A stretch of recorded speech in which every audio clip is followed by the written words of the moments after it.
Jay.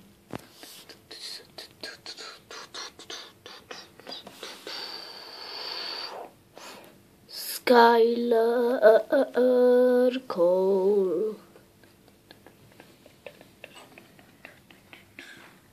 Jack Sensei Wu.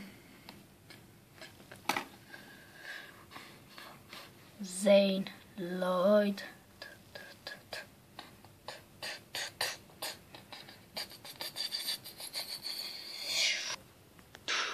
Nia Kai.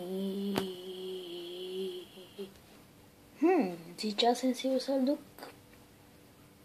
acesta la poliție, dar de ce? Cred că este lama timpului. Da, este una.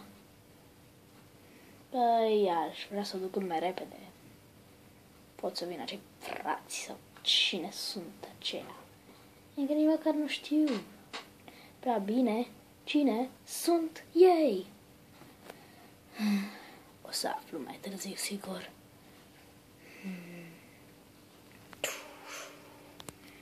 Și Chronix, unde ziceai că sunt acele lame pe harta asta? Păi, 2 le-am găsit. Mai sunt încă 2. Uite, am văzut una marcată. E la poliție. Așa, deci, să am grijă de această lamă.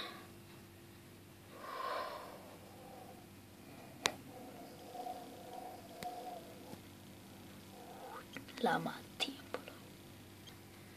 Ok, voi avea grijă. Hey.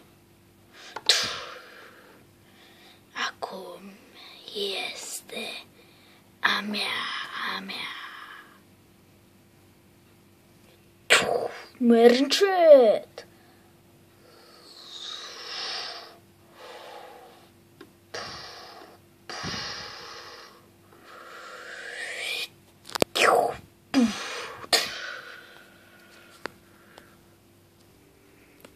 Frate, îl am și pe al 3-lea.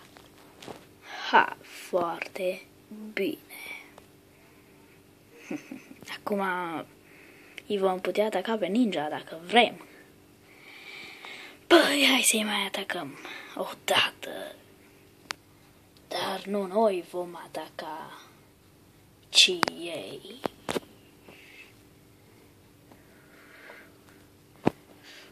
Da, atacați! Cine sunt aceia?